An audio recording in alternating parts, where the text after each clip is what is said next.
Hello, everyone. I'm Eric Breeden. I've just created a YouTube channel, and this is my official channel. I hope you'll support me.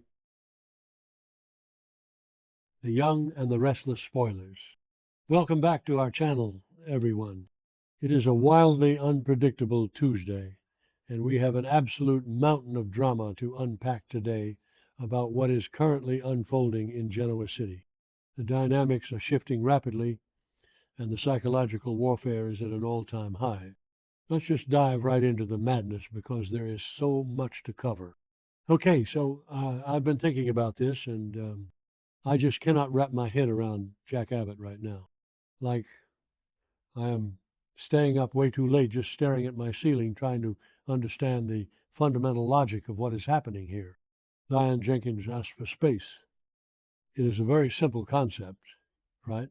Space, time, room to breathe, room to process the absolute chaos of what happened on the yacht, the whole terrifying situation with Patty, and basically the entire crumbling foundation of her marriage over the last few weeks.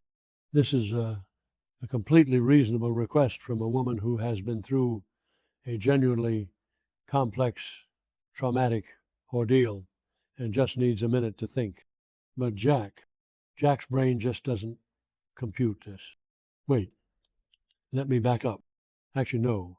First, I should mention how Jack historically handles conflict, because it's deeply relevant to why he is acting like a complete maniac right now. I think it was episode 12, or Trenton, somewhere around there, where we really saw this pattern solidify in his past relationships. Jack Abbott does not understand the concept of absence. When he feels guilty, his immediate instinct is to smother. So Diane says, "Give me space." And Jack responds by calling her. And then, when she doesn't answer, he texts her, and then he sends gifts. It's like his interpretation of giving someone space is actually launching a relentless, high-budget communication campaign that probably has Diane's phone vibrating right off the nightstand. He isn't giving her space. He is giving her the exact, literal opposite of space. He is bombarding her. It's dragging out to the point where he clearly has no more ideas and is just completely stuck in this cycle of panic.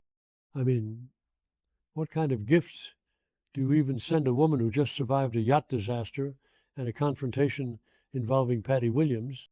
Flowers? A spa day? Is so fundamentally tone deaf. What was I saying? Oh, right. So Jack is stuck. He's panicked because Diane might actually be considering a divorce, which, frankly, she has every right to think about right now, given how suffocated she must feel. So what does a panicked Jack Abbott do when his wife wants space and his bombardment strategy fails? He calls Nikki Newman. I mean, what? Okay, I know I just said the opposite, but hear me out. Maybe in some twisted, alternate universe, this makes sense? No. Wait, it doesn't. It never makes sense to call your ex-wife, who happens to be the matriarch of your rival family, to help you fix your current marriage. But he does it, and they decide to meet. And where do they meet? This is the part that is literally making me pull my hair out. They meet for dinner at the Genoa City Athletic Club, the GCAC, the exact same building where Diane is currently living. Let's just pause and really, truly analyze this, because I feel like I'm losing my mind. Genoa City is not a small town. I mean, not exactly, but kind of. But they have options. They have society. They have Crimson Lights. They have private offices at Jabbo. They could literally meet in a dark alleyway by a dumpster, and it would be a better strategic choice. But no, Jack chooses the one restaurant, the one public dining room located directly beneath the hotel suite where his estranged, furious wife is trying to get away from him. It's weird. like really weird. Um, the whole thing is just weird. I am trying to understand the thought process here. We really want to understand the thought process. I've been sitting here half analyzing this, half just thinking out loud, and I still don't have an answer. Is Jack subconsciously trying to get caught? Or is he just that oblivious?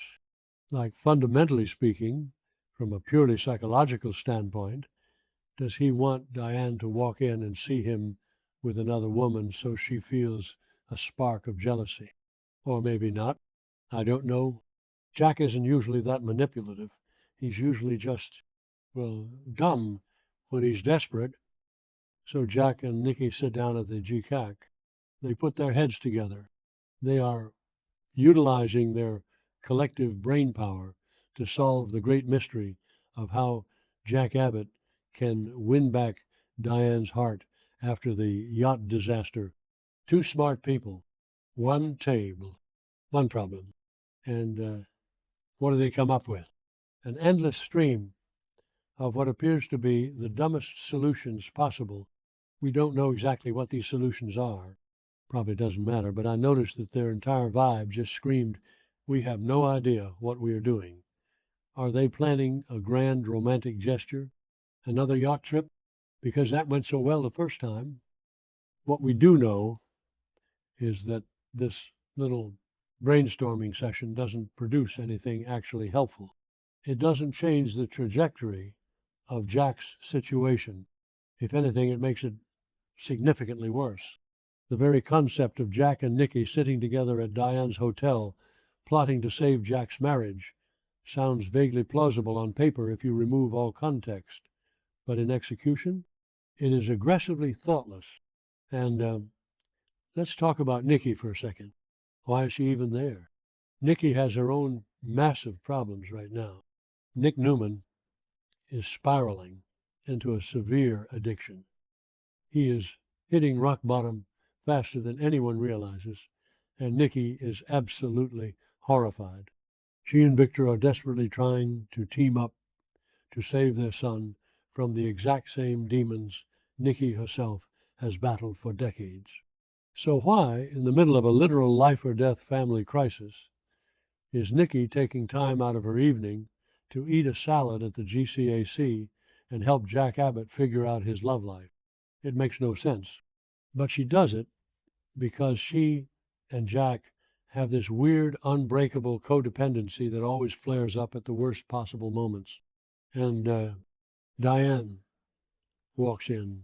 Of course she walks in. She lives there. Where else is she going to go to get dinner? The woman asked for space. She retreated to her temporary home, and she just wants to exist without being bombarded by Abbott drama. And she walks into her own lobby and sees her husband, the man who won't stop texting her, having a cozy little dinner with Nicky Newman. But wait, it gets better, or worse, depending on how you look at it. Victor Newman walks in separately, so now we have this incredibly awkward, high-stakes collision of four people who have decades of historical baggage. Both Diane and Victor witness this dinner, and both of them absolutely loathe the friendship between Jack and Nikki. They hate it with a fiery, burning passion that has never really needed an explanation or justification. Actually, let's break down why they hate it, because it's fascinating. Victor hates it because it represents the one piece of Nikki's life that he cannot control. Victor is a man who needs to control everything. He is currently fighting a massive corporate war, trying to sabotage Phyllis Summers and Lauren over at the Summers conglomerate so he can drag it back under the Newman Enterprises umbrella. He is ruthless, and on top of that, he is deeply stressed about Nick's addiction. Victor is already in this high-stress, fiercely protective, hyper-aggressive mode, and then he walks into the GCAC and sees his wife sitting with Jack Abbott, his mortal enemy. It's a massive trigger for Victor. It's like waving a red flag in front of a bull that is already incredibly annoyed. And Diane? Diane hates this friendship because she is currently living in the same building as Nikki. Her marriage to Jack is imploding, and the last thing she needs today, or any day, is to catch her husband conspiring with his ex-wife at her hotel. It's humiliating. It's infuriating. It completely invalidates her request for space. Jack is basically saying, I won't give you space, but I will give my time to Nikki. Jack and Nikki were sitting there, coming up with dumb solutions, and the universe immediately provided a very thorough, very brutal critique of their efforts by having their respective spouses and exes walk in on them. It is cinematic poetry, honestly. It's like a stupidity contest. And there are so many contestants participating right now. This is where the situation gets genuinely interesting, though, because Jack Abbott is getting dumber. We've said it before. We genuinely believe it, and we are standing by it. Ignoring a request for space, dumb. Choosing the one restaurant in the building where your estranged wife sleeps, dumber. Brainstorming with Nikki Newman and only generating terrible ideas, the absolute dumbest. This isn't just a coincidence anymore. It's a habit. It's a systemic failure of Jack's critical thinking skills. He is operating purely on panic and ego, and it is destroying whatever tiny shred of goodwill Diane had left for him. But here is the twist that is keeping me awake. Diane might be about to turn this stupidity contest into a two-person race. Diane is furious with Jack, beyond furious. She is seething. Victor, meanwhile, hates Jack. Always has, always will. On paper, this shared grievance looks like the perfect foundation for an alliance. Diane and Victor teaming up to conspire against Jack and Nikki. Two people with significant motives and vast resources deciding that the enemy of their enemy is their friend. I mean, think about it. It makes sense, right? Diane wants to punish Jack for suffocating her and then immediately running to Nikki. Victor wants to punish Jack for breathing the same air as Nikki. It's a match made in soap opera heaven. They could pool their resources, create a massive scandal, and make Jack's life absolutely miserable. But then again, that doesn't explain why Diane would ever in a million years trust Victor Newman. Okay, wait. Let me back up. The problem with this plan is, well, it's Victor. Victor Newman always wins. Always. He has been playing this game longer than anyone else in Genoa City. He has never, and I mean never, entered into an alliance that didn't ultimately serve his own interests above everyone else's. If Diane aligns herself with Victor, she might think she's using him as a weapon against Jack. She might think she's playing 4D chess, manipulating the great Victor Newman to do her bidding. But she's not. She's just handing Victor exactly what he wants. She is giving him the ammunition he needs and calling it a strategy, when in reality it's a surrender. Victor doesn't do equal partnerships. He does acquisitions. And if Diane partners with him, she's just acquiring a whole new set of problems. Or maybe not. I don't know. Maybe Diane is smarter than I'm giving her credit for. No, wait. She's letting her anger cloud her judgment. When Diane is angry, she makes mistakes. We have seen this historically. When she feels cornered or humiliated, she lashes out, and she doesn't always think 3 steps ahead. And trusting Victor Newman is the biggest mistake anyone in this town can make. Just ask Phyllis, who is currently fighting for her corporate life because Victor decided he wanted her company back. Victor is a shark. Diane is just bleeding in the water. What was the point of all this? Oh, right. The point is that everyone is making terrible decisions. Jack Abbott completely ignores his wife's need for space, throws a brainstorming dinner at her hotel, comes up with garbage solutions, and invites the worst possible person to help him. And in response to this monumental display of foolishness, Diane might just retaliate by making a deal with the most dangerous man in Genoa City. This is just what happens on Y&R. People get together and they just become dumber. It's a collective lowering of IQs whenever emotions get high. It's like the air in the GCAC lobby just makes everyone forget their past traumas and make the exact same mistakes they made 10 years ago. And Victor?